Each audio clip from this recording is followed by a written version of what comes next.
Hello, I'm Christian Lyster-Bradley. And for today's video, it is not random topics, it is not food, it is not anything completely stupid. Today, I will be reviewing one of my favorite TV shows that had an amazing special. Eddy and Eddy's Jingle, Jingle, Jangle. Unfortunately, because this is a review, I do have to point out all the idiocy that I see. So, let's get into it, shall we?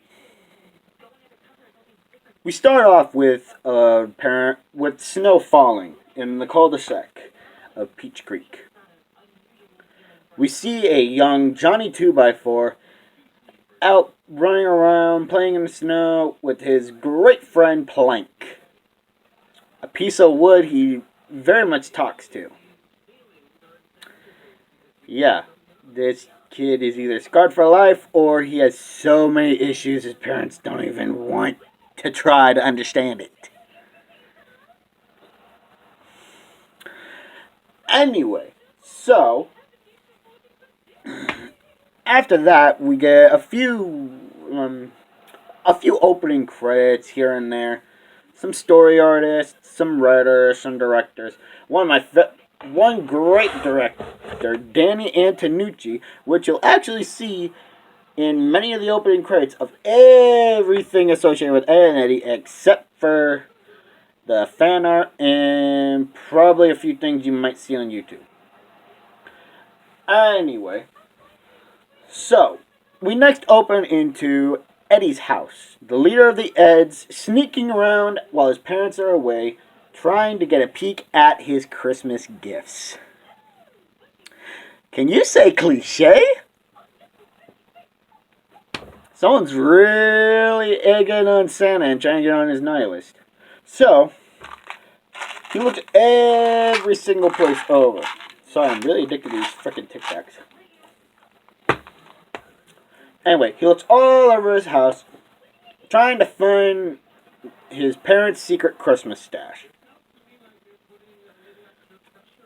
So, he looks into the attic. This place doesn't even look like it could be 2 stories, yet, for whatever reason, it not only has staircases upstairs, but also an attic. Now, these guys clearly try to break the laws of physics and all construction, but why not? It's a kid's show. By the way, I'm dying inside because I am criticizing this movie. I am very much dying inside because this was practically my whole childhood and all the way up to now. Anyway, so after he somehow finds his parents' Christmas stash under the floorboards and rips a whole entire section of the floor out. What is he, frickin' Hulk? His scrawny arms do not look like they could lift that much. And yet, he's able to rip out an entire piece of the floor right out of his frickin' house and be able to toss it aside wherever. Yeah. So that's that. He next opens up his presents, slowly, trying to rip piece after piece of tape in order to slowly get out the gift. Dude, I literally saw your parents drive out of the driveway. Or was that your frickin' relatives who we would never see? Or was that your brother visiting for the frickin' holidays? Because we only saw him in the movie. And there was a slight misleading cameo in one episode of the Eds where Eddy tricked everyone into thinking that his brother was coming to town just so he could get all the perks of being Eddy's brother's brother. Yeah. And they never even really give that guy a name at all. Like, ever. He doesn't even get a name. They just call him bro, or Eddy's brother, or dude.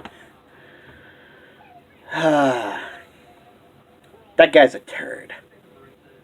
Anyway, so he slowly picks apart the tape, takes it all off, and somehow or another, he's just trying to keep complete silent, even though he's the loudest mouth person in the whole entire world. Again, I'm dying inside.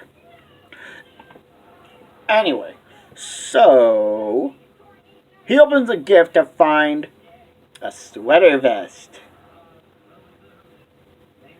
To his distaste, he then starts ripping open presents, because I guess he doesn't have to do the silence anymore.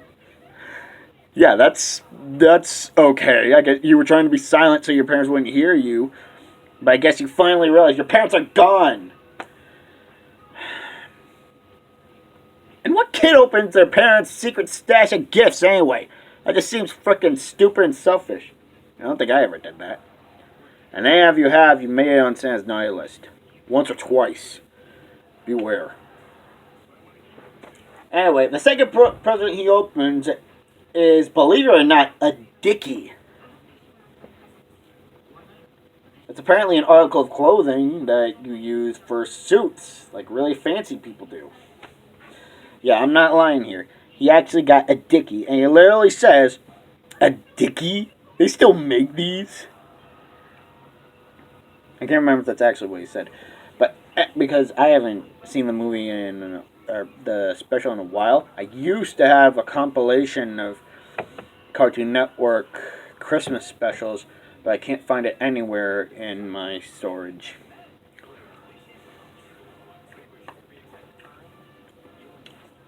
Anyway, so basically, after he's ripped open so many presents he could have a fucking clothing store,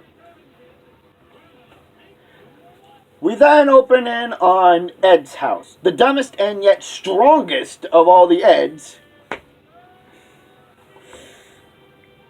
And apparently this is one I actually relate to very well. Anyway, so basically what happens is he lifts his family's chimney up and walks it all the way to his bedroom, which is actually downstairs. Now, I'm not mistaken, but who the hell, other than the Duncans in Good Luck Charlie, lets one of their children sleep in the frickin' basement?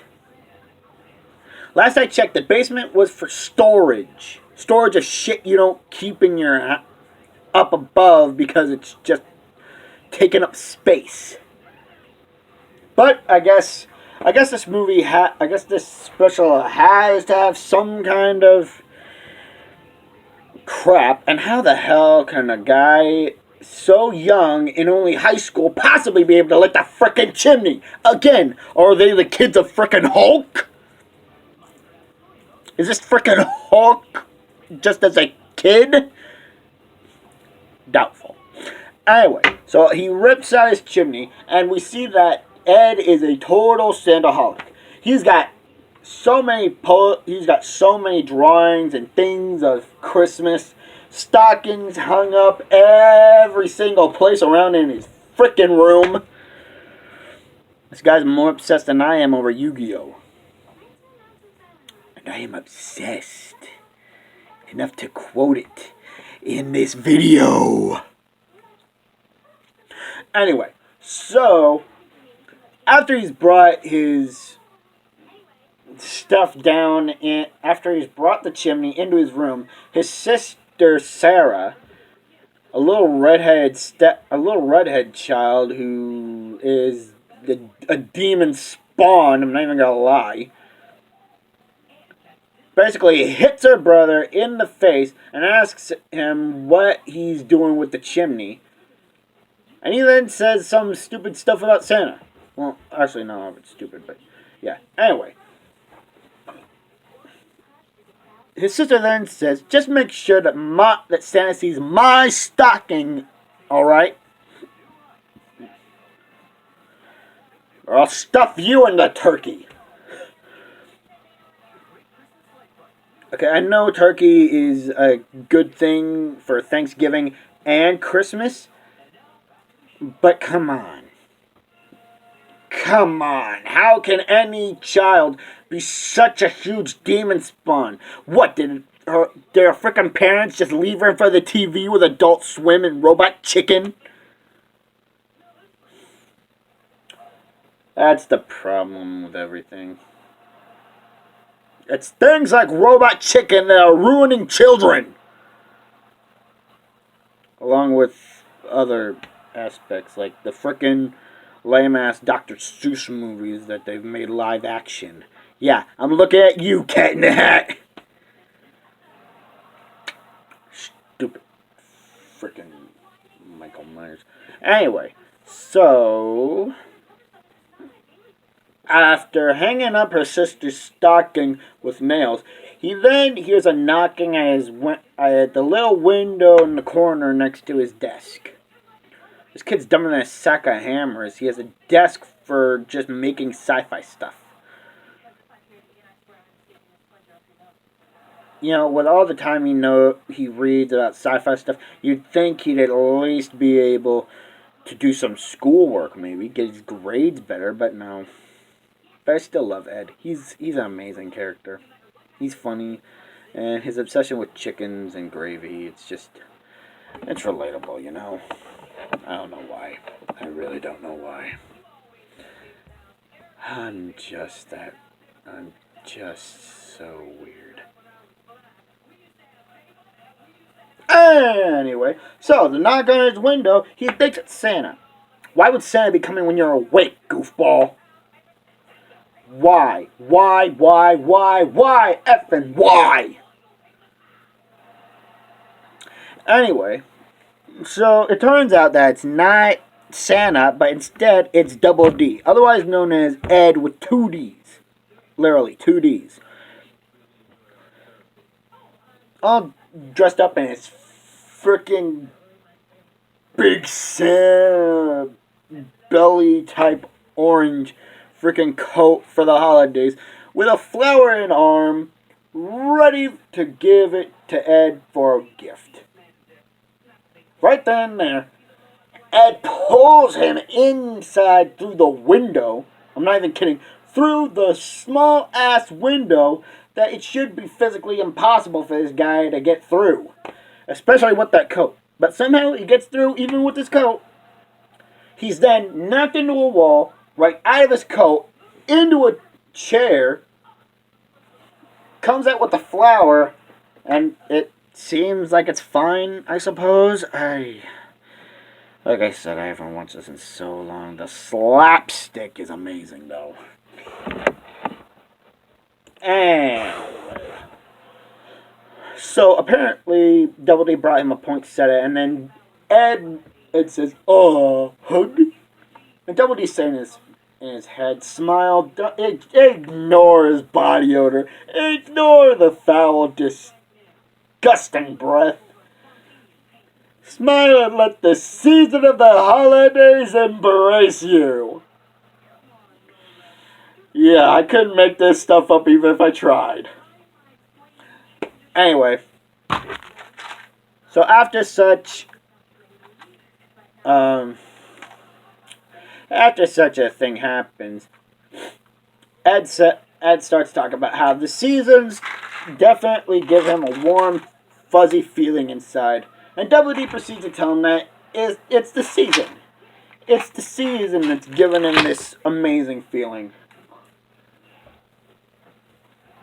And proceeds to touch him in his heart, telling him that that feeling is coming from in here. And Ed quickly presumes that it's coming from his udder. His nipple. Oh, Double D, you're not the only one who's frustrated with Ed. You're not the only one who's frustrated with him. You definitely aren't. Later that time, Eddy comes into the mix, being a big old grumpy Scrooge. So yeah, that's normal for a kid who just opened up every single present he was gonna get from his parents Oh, sure, I guess you just left it all there on the ground for your parents to know and never trust you again alone in the house with your Christmas presents.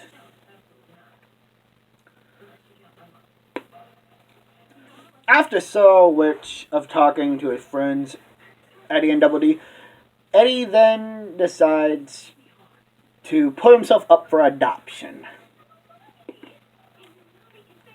To which he goes around the whole entire neighborhood just to steal in, just to rain in on everyone's Christmas presents.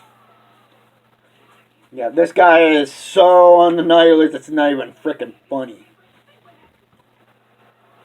I cannot even begin to tell you how much of a freaking Scrooge Eddie can be during the holidays. Especially in one episode of Ed and Eddie where it was the middle of July and they were talking about Christmas, and Eddie was such a Scrooge the whole time, only thinking about money. Just thinking about money. Just money. I'm going off my memory, but if I remember correctly, I believe the very first house Eddie goes to is Johnny 2x4. The kid with who always talks with the frickin' plank of wood. He knocks on the door using the door knocker, and it shatters because, get this, it's made of ice. That's barely explained why it's made of ice. But anyway, so apparently the door is unopened. Eddie starts saying ho ho ho to Johnny 2x4, and then Johnny bites him on the nose. I'm pretty sure you deserve that anyway. He proceeds to say to Jack Frost, nipping at your nose, Eddie. And so, Eddie presumes to trick Johnny into letting him in his house by... Sorry, there was a thing there. I hate when there's things on my phone. Anyway. So Eddie presumes to trick Johnny using a supposed letter that he got from Santa, which is actually a test that he failed tremendously. You could not even begin to imagine how stupid he could have possibly been, even if a child were to write him. Actually, a 4-year-old would have passed that test better than Eddie did. Anyway, so somehow Johnny believes him that Santa gave him a letter saying that all of Eddie's presents are going to Johnny's house because Santa got so fat over the summer. If he got so fat over the summer, how could he go down anyone's chimney? And I'm pretty sure that the answer to every single one of these questions of how Santa gets the inside of houses anyway, how did it even happen in the first place? Well, to save the trouble, I'm just going to answer your question with the phrase magic. Do you believe in Matt? I'm not even going to do that because it's copyright. I'm sorry. I'm really freaking sorry. Anyway, so basically, we go inside of Johnny's house where it's like freaking Ice Age in that kid's house. I mean, what the hell, dude? Crank the freaking heater up. You're freezing balls there. So apparently, according to Johnny, his family brings the winter into his house every single Christmas in order to thank Mother Nature for all she's given them. Oh, you child, I wonder just how much has really gone on in your life that you can't see. That your parents are just trying to save money on the frickin' heating and air conditioning. Alright then. So, basically, after such a time, it seems that all of the presents are also turned into ice. So you'd need a frickin' ice pick just to get to them. That's never really explained very well, is it? Anyway, so after Plank tells Johnny what Eddy is planning, I guess somehow Johnny figures out to use some kind of trap door to send Eddy right outside of the house. The next house he goes to is, regrettably, Naz, or as her name is in the movie, Naz van Vartenschmier. I can't tell if she's Celtic or German or what the hell kind of a name that is. But in all honesty, I'm German, so maybe I'll look up the name. Maybe after this. Anyway, so apparently being all tongue-tied, Eddy goes inside. He's astounded by everything. He's given some eggnog by Naz, because apparently kids are allowed to have eggnog on the holidays. And so Naz then says, "You know what happens when someone catches you under the mistletoe, don't you, Eddy?" And then Eddy spits in her face. In surprise. Soaking her in everything. And all that dang eggnog. Believe me, it looks seriously wrong when you're a teenager. Anyway, so basically, Naz then kicks Eddy out of her house while Eddy's trying to sneak a gift out. She grabs it, and basically he's left out there into the cold.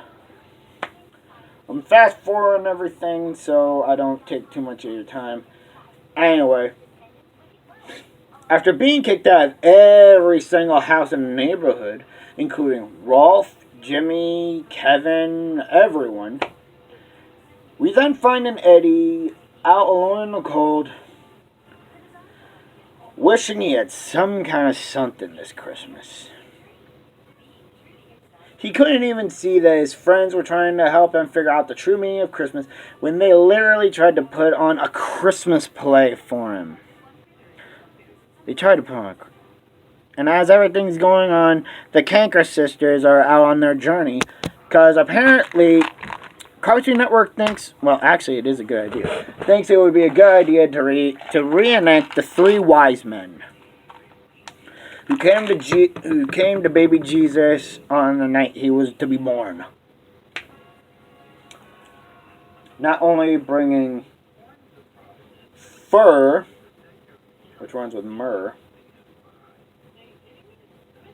frankincense,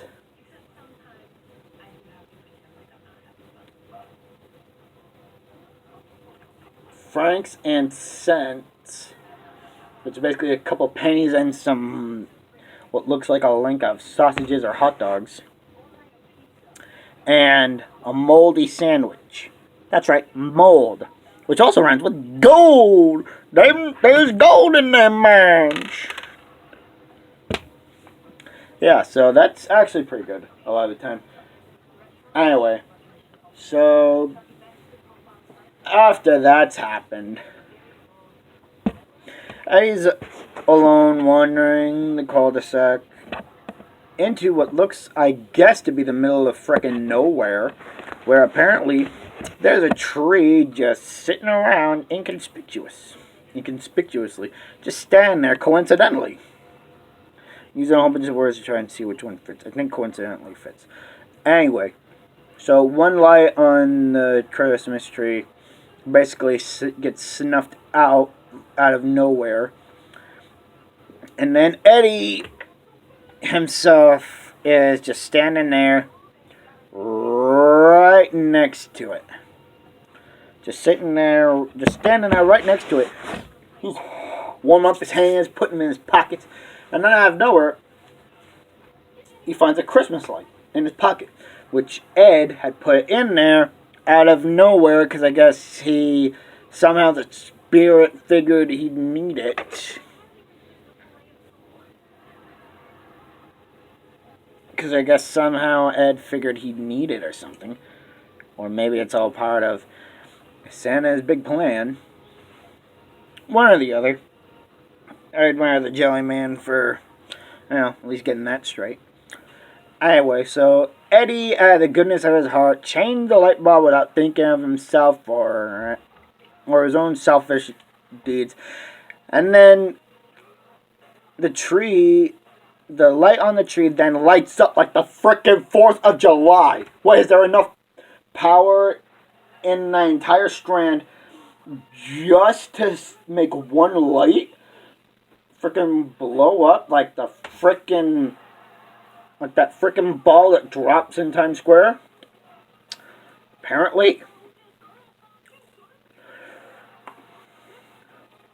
And one more thing. How is electricity going to a frickin' Christmas tree out in the frickin' middle of nowhere?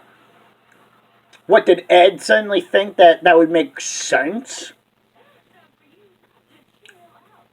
Did he just plan that out of nowhere? Was it some cosmic fate that made it happen? I really don't know. I really, really don't know. So anyway, after such a deed has been done, all the kids of the cul-de-sac start going over, seeing the light on the tree, start going to it, saying how beautiful it is, saying how warm and fuzzy it makes them, and how amazing it is to be in this time of year. Don't get me wrong, I enjoy this time of year too. I really do. Anyway, so then a giant sack, I realize how that sounds, but a giant sack just gets dropped onto Eddy's head. And it's just... Then you hear Santa giving his trademark, ho ho ho! Going on with his flying reindeer. You magical son of a gun, you planned this. You planned this. How I wish I had an angry elf here to slap. But unfortunately, all my elf friends are not here right now.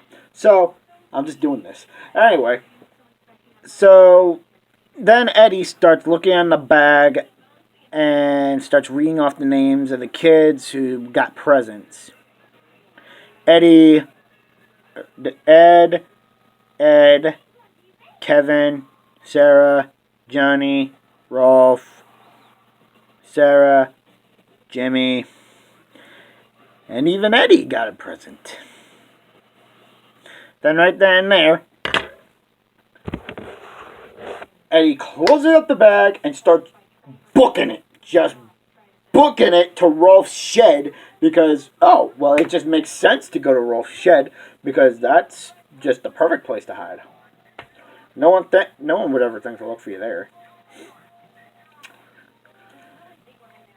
Anyway, after that, all the Eds except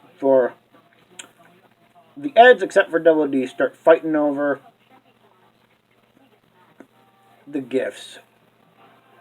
Eddy's on the side of himself because he thinks he should get all the presents because he gave willingly of his heart to fix a light bulb. To fix a light bulb.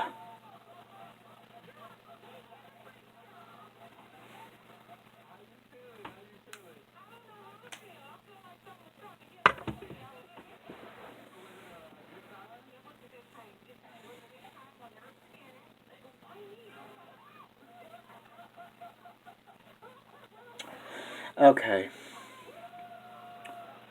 So, after that, they just start fighting over the sack of presents, and so Ed's amazing strength just somehow sends it flying straight out of a metal freaking roof, and somehow lands directly over to the kids.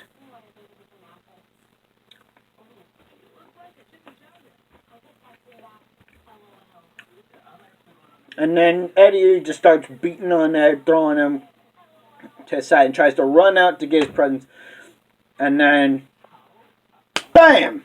As if to give us a reason to feel sorry for the Eds or say that Eddy deserved what he got, while the other two shouldn't have gotten what they got. The Cankers then come in all three wise men style. And then Double D, who's looking like he's actually flying like a real angel, start talking about three kings who have traveled afar. The Cankers come in, start saying what they brought with them. And the whole entire thing looks like the entire story of baby Jesus and how he came to be and what happened. Then after that, the Cankers start trying to smooch them, and the hormones are just raging. Just raging.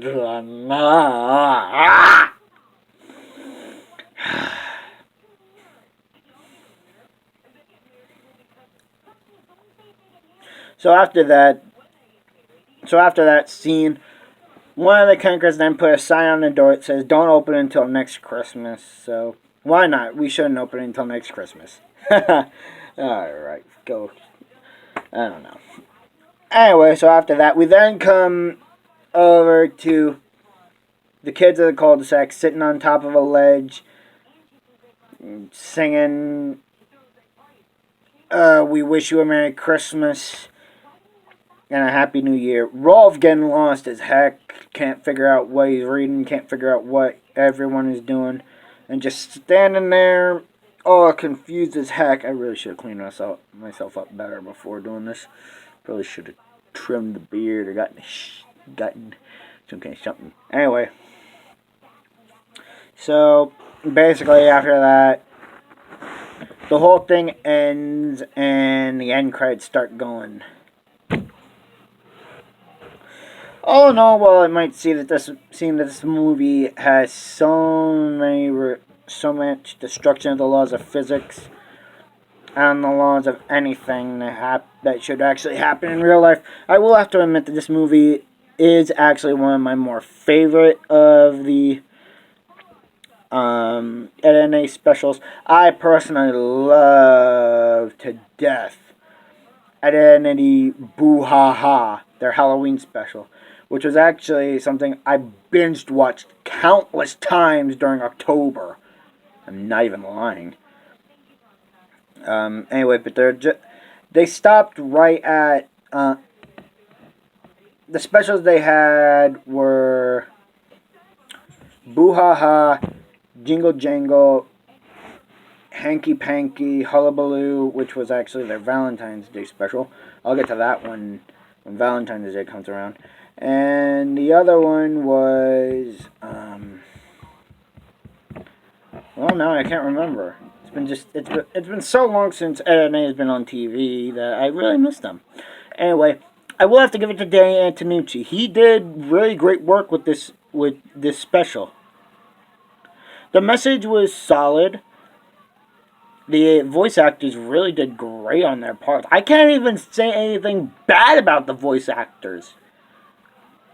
Mostly because I think they do really good work. They even bring such delight to the character of Naz, especially given what they have to work with. Because there are so many theories about Eddy being in purgatory or being dead already or whatever. And there's so much controversy over the whole thing about their tongues and everything and how they can do what they do. But you know what? I love the Eds. I'm a die-hard Edomaniac. Edomaniac. Yeah, I'm making that thing. An Edomaniac. And so, I gotta say that while the movie, there's some not very logical moments of this film, it's still a pretty good example of what the holiday should be really about. It should be about giving and loving each other and not worrying about gifts and any of that. It's about celebrating family and just the spirit of giving. The story of Old Saint Nick goes back to a long, long time ago. I don't know how long ago, but I'll research that in my next Random Topics video. It goes back so far that I'm not even sure how old Santa Claus is, or maybe there's a new Santa Claus every time. And to those of you who say I should stop believing in Santa Claus, go F yourself, because I won't stop believing, because the moment you stop believing is the moment that Christmas completely dies. So, anyway, I'm sure my buddy Austin Parkinson probably has some videos for you, so check out his channel. I don't exactly know how to do a link to any of his stuff because this is on my phone, but I'm sure he'll give you some Christmassy stuff. I took Eddy and Eddy because I felt I should do this movie justice. I should do it, even though I'm a die-hard Edymaniac. I really wanted to just do this. Anyway, I'm sorry, Austin Parkinson, if you had plans to do this video. But, hey, I took it off your hands.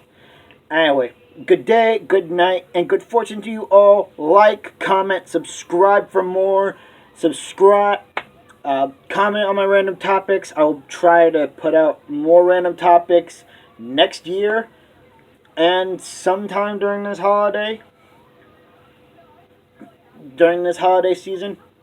But anyway, like I said, good day, good night, good fortune to you all. And God bless you.